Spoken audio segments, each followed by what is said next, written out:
Hello everyone. If you don't know who I am, my name's Matt Forsyth.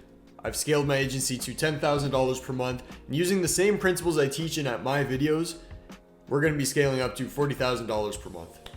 In this video, I'm going to be teaching you what is the actual secret to email marketing success for your agency, and I'm going to teach you everything you need to know to have a successful campaign, and I'm going to be showing you guys some examples that I've never showed anyone before. You're going to want to wait until the end because that's where I'm going to show you the actual email copy that we use.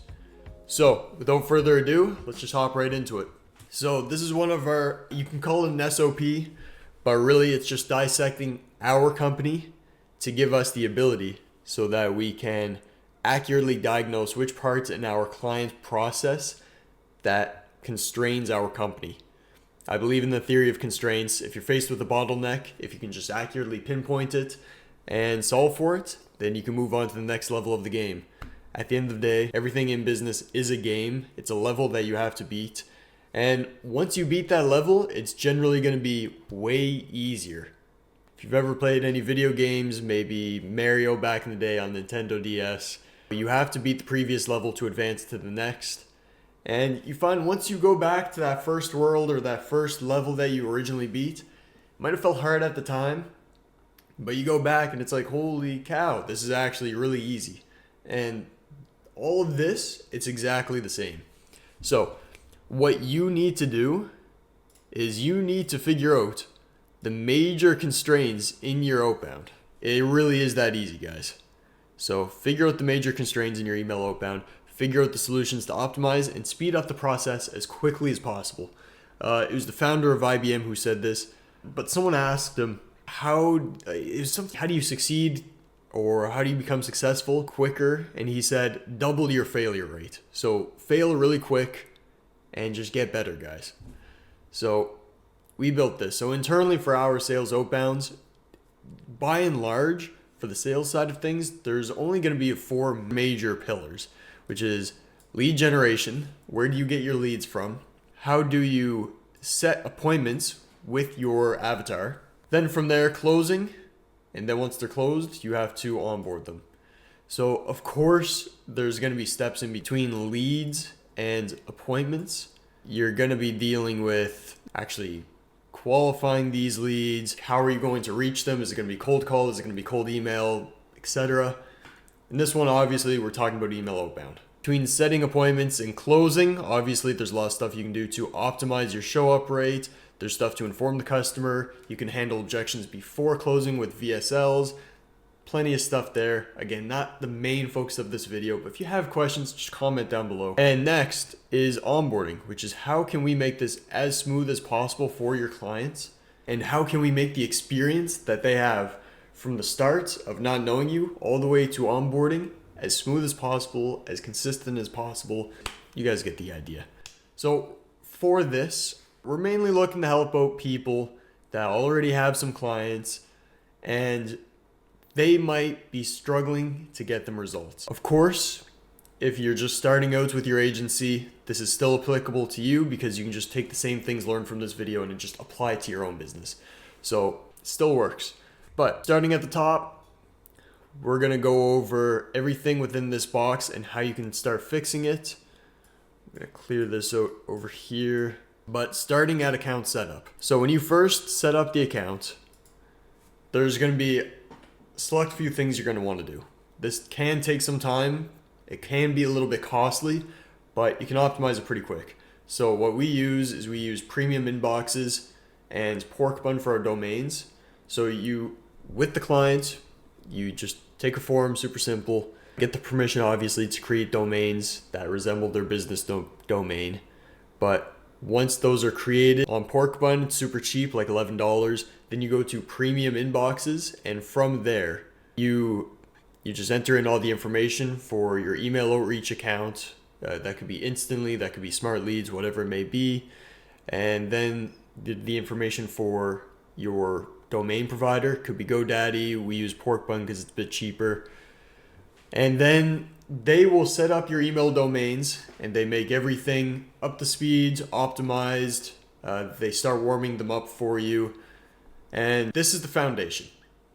This is what sets you up for success. So this is very crucial. Now, the reason that this is yellow is because typically this can take between a week and 2 weeks. So obviously this is a decent constraint. If you're trying to optimize everything, you want this to be quicker. So some ways that we found to optimize this is with premium inboxes and with pork bun, because on premium inboxes, it's a done for you service and they just go in and set everything up for you. You can put the order in at 7 p.m. at night, and when you wake up in the morning, the email inboxes are set up and warming up. So that is a major efficiency.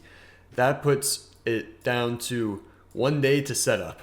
And then while those are doing their thing, warming up, you just set up the rest of the campaign. You start doing the demographic research, lead scraping, all of this different jazz here while they warm up. So they're nice and ready once the actual campaign itself is ready. So always do that first, and that's going to optimize your stuff so you're wasting less time there. So that's good there. Demographic research. This is something that's often overlooked, and this is the same mistake we made in the beginning.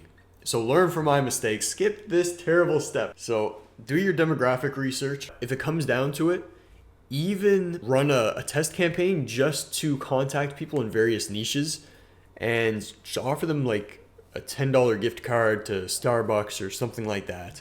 And just get on a call with them, ask them questions that would benefit you to know about that niche, to see what their pain points are, to see what their desires are. And that is obviously going to take some more time and some more money. If you want to be an exceptional agency, an exceptional lead acquisition agency, those are the type of tedious steps that you should be doing. Of course, a cheaper route to this, a cheaper alternative, is obviously find case studies from your client. Research who your client typically works with. See if you can set up or arrange any interviews with their previous clients. You might be able to get that for free. But I will tell you, it will make a major difference.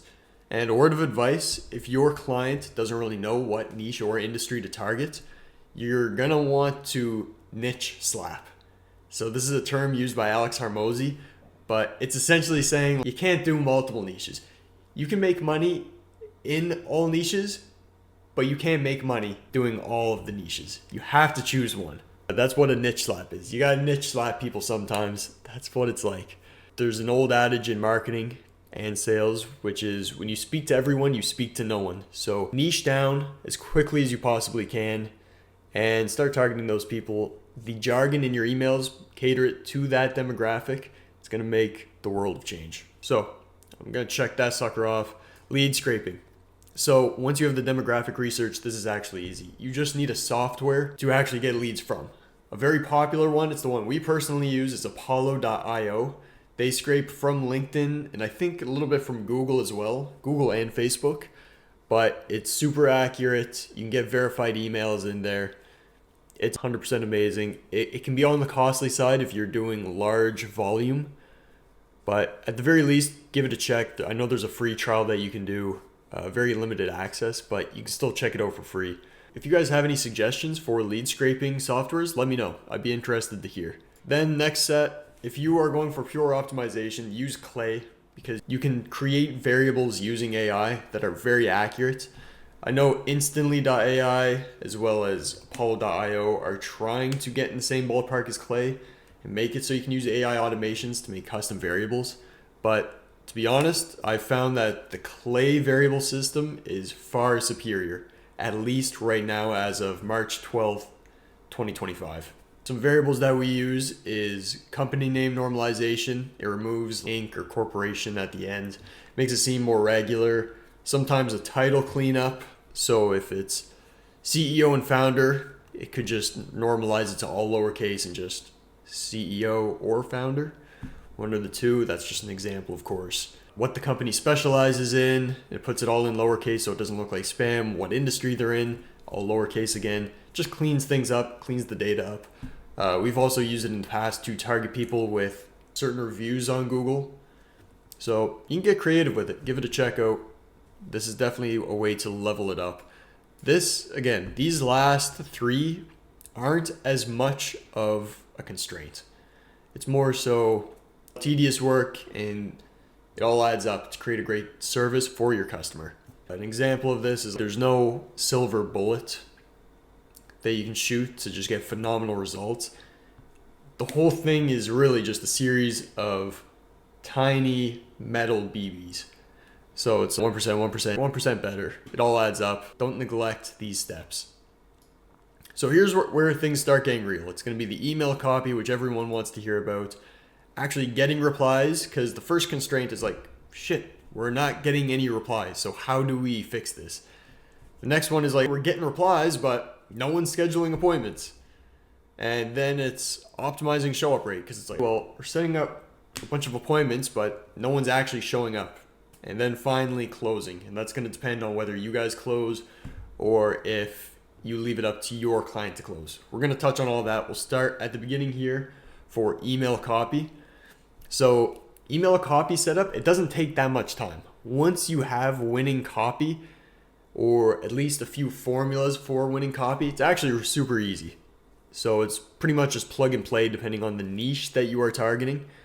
So this is actually quite easy. Usually you can just copy and paste or utilize AI to plug in some variables for you in your copy.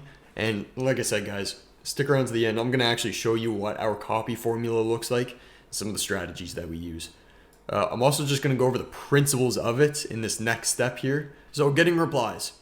This is the part. So a lot of people struggle at this stage. We did for a very long time. We thought that email marketing didn't work. It does, you're just not doing it right. If you have achieved all of these up here and you're not getting replies, it's because of your email copy. Likely. Actually, two things, I lied. Email copy or deliverability. But if you set up your domains correctly, which if you used premium inboxes, they're set up correct. So the first reason, and these are in order, by the way. So number one, the audience doesn't see the email. This is simply why you could be getting no replies. So on whichever provider that you use, you can check the open rates. If they're low, this could indicate that either your subject lines are terrible, your sending domains are landing in spam.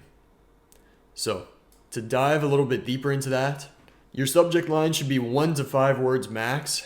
If you can, add variables in there so they know it's specific to their company. Use a curiosity hook and reference something specific. So the industry news, their company name, maybe their city or state. So here's an example of a bad one. Helping you optimize ERP solutions. Anyone's going to delete this right away. This is terrible. This looks salesy. It looks like you're just trying to pitch something. This is going to get deleted. But number one, and this is a popular one, looking for a type of company in state. People can't really tell if this is someone trying to sell me something or is this guy actually a whiz at marketing. It's pretty tough to tell. And I'm just going to take a quick second to show you guys. So this is one of our campaigns. And just to give you a perspective on what our stats actually look like. So you know I'm not talking out of my ass here. Open rate, 80%. This is over the last 3 months. Reply rate, 21.6%. Positive reply rate, 113%. We are over 100% reply rate. So when you optimize all of this stuff, when you take this level of detail, these are the results you get, guys. It's not bullshit. And I think we turned this campaign off a while ago, so we're still getting replies. And that's how we achieved 433% reply rate. Nuts stuff, guys. Nuts stuff. So hopping back into this is going to help your open rate. This is how you can achieve that 80+% open rate. At the very least, you're going to get 70%, let's say. And a word of advice for deliverability, if the platform you use allows you to do text only for the first email, that's going to help the chances of you not landing in spam. So do that. So number two, the email doesn't grab them. So you're in the inbox, you know you're in there, and they actually see your subject line and they have opened your email. The reason why they might not be responding is because it's simply not engaging enough. You might just write bad copy. Nothing against that. We all start somewhere. I wrote terrible copy when I first started. That's life.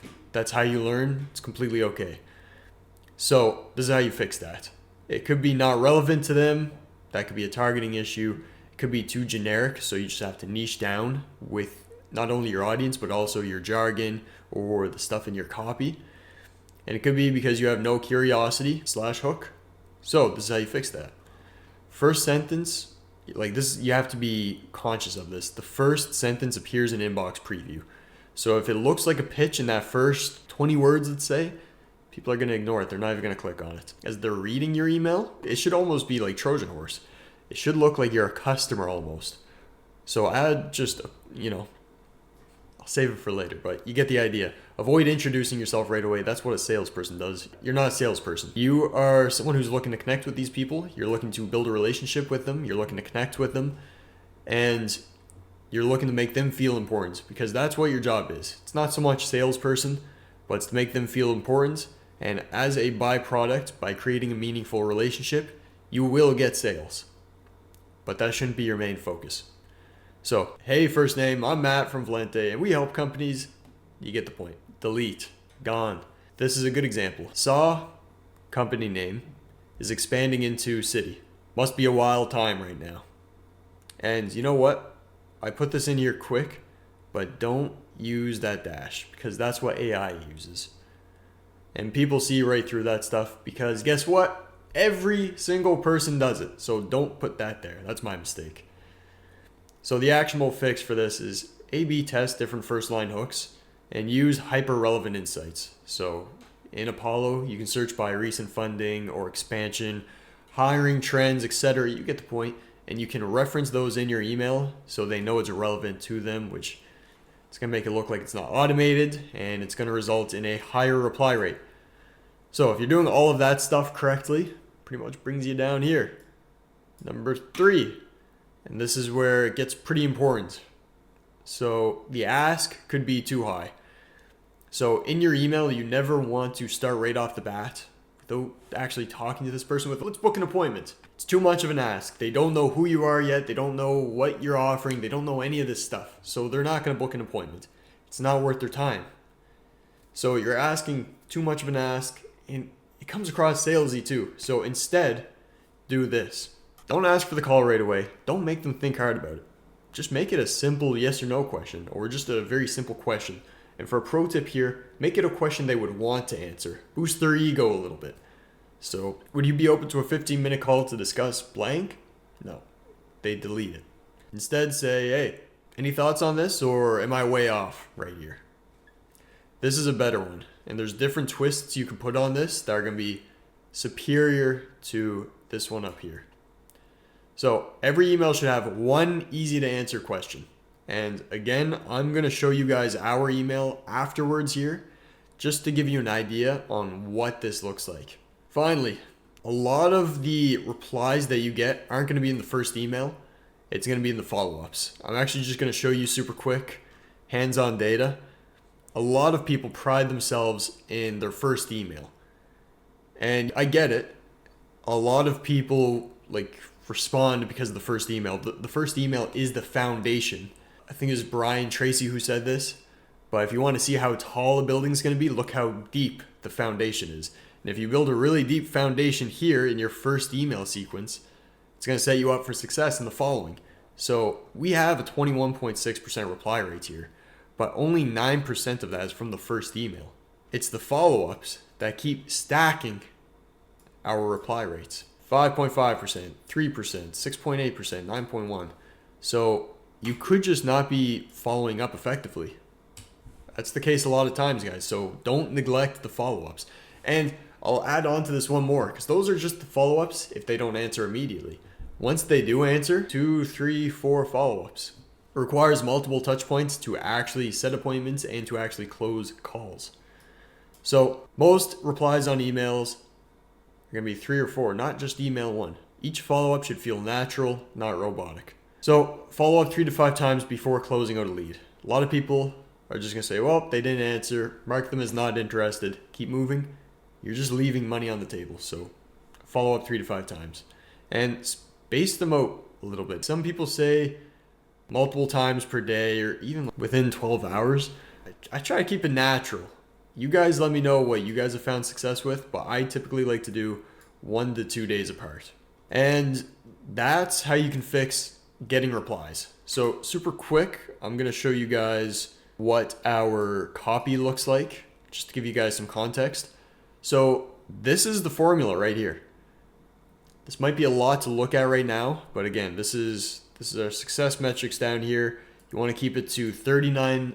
This is 39 words, but keep it below 50 for the first contact. So here's our subject line that we mentioned earlier.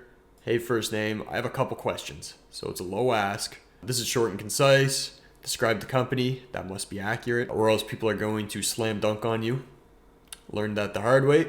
Province or state. We typically use the state because it tends to be more accurate and it seems to be more reliable. So in here, we're using pre-qualifying questions pertaining to their pain point, desire, or business. So it's like, hey, do you guys typically work with larger companies or mid-sized companies? And I could be way off here, and this is designed so they don't slam dunk on me, because it's basically, if you are wrong, then they're not gonna, you said right there, I could be off. So, but does your company specialize in management consulting? In this case, you could replace it with a variable and you could set that up in Clay. So then I like to do a little, keep it simple, best, your name, and a lot of people add the signature of their company name here. Don't do that. It's not relevant. Make it about them, not about you. And then I add a sent from my iPhone or get Outlook for iOS, because it just makes it look like you fired it off your phone. It's not just automated. So those are the steps. So going back to theory of constraints, if you're doing all of that stuff right, you are going to be able to level up and go to the next section, which is scheduling appointments. So the more touch points you make with a customer, the more likely they are to schedule an appointment. By the way, guys, we're going to speed through this one. 24-hour follow-ups, as I said before, every 24 hours or even 48 hours, shoot them a message, say, hey, if you got a chance to look at that email or provide some free value, say, hey, I was checking out your LinkedIn, really like what you're doing here. These are principles by Dale Carnegie, by the way. It's How to Win Friends and Influence People. Super good book, but basically you want to appeal to their desire. They care a hell of a lot more about themselves than they do about you or your business. So appeal to that desire. Then provide personalized value/insight. And they're still not answering. If they have a phone number in their signature of their email, just shoot them a quick call. 5-minute chat just to set the appointment. Just say, hey, I hope you're doing well. We were just chatting over email. This isn't a cold call. If anything, it's a lukewarm call. Just want to let you know I'm not AI or anything. Just have a relaxed conversation with them. It's nothing too big. And say, this is what we do. This is what we're looking for. Trying to find people who might be able to benefit from what we do. From our research, you fit our ideal client. I'd love to learn more about your business. And if it makes sense, we can explore working together. Bing, bang, boom, set the call up. Then at the end, just say, hey, I'm just punching in notes here. Is there any reason you wouldn't be able to show up to the call on X day? They're going to say no. And it's just going to reinforce it in their mind. These guys are actually busy. Let's not waste their time. That's going to help increase the show up rate, which is the perfect segue into show up rate. Check these off. Automatic reminders. So if you're doing it with Google or Calendly, they can send off automatic emails 5 hours before, 30 minutes before, maybe 5 minutes before. Shoot them a personalized text or a voice memo. Just say, hey, looking forward to our call. We prepared this for you. Look, if you take that level of personalization, they're going to show up. This step right here is going to increase your chances 80%. It's that easy. And let them know what that call is going to look like. So most people don't like to show up to calls because it's, well, what's going to happen? They get a little bit nervous. Tell them, be straightforward. Be like, this is exactly what we're doing on this call. Leave your credit card at home. This is just a discovery call. We're looking to learn more about you. So don't worry about that. Then closing. So this is the part where it gets super interesting. So if you are letting your clients close, remember, the reason they hired you is because they're not salespeople.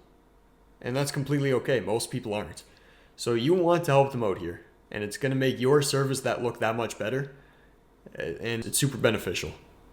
So show up on the calls with them. Coach them on sales. Use softwares like Fathom that records the software so you can analyze what they're doing exactly and see how much they're talking versus letting the prospect talk. You can see really everything on it, and you can accurately diagnose. The more information you have, the better you can accurately diagnose and prescribe a solution. And you don't want them to just fend for themselves. Give them frameworks. So we have what's called the closer framework, which is a question-based framework. We didn't make it ourselves. This is by Alex Harmozy. We have something that basically builds on top of his, where it's personalized questions, stuff you can ask to dig deeper, sub-questions, whole bunch of stuff. Also objection handling, which is huge. As you guys may or may not know, most objections are going to land into 4 categories, which is like, might be 3 actually, I kind of forget, but it's going to be a money objection, I need to think about it objection, I need to talk to my partner objection, or it's going to be, I just have time, I just need to think about it. So give them a framework that gives them the solution for all of those. And that's going to help. All of these are just going to help, again, 5% boost. And then we can say, is this client closing 20%? If not, you're going to want to start back up here and make sure all of these are lined up.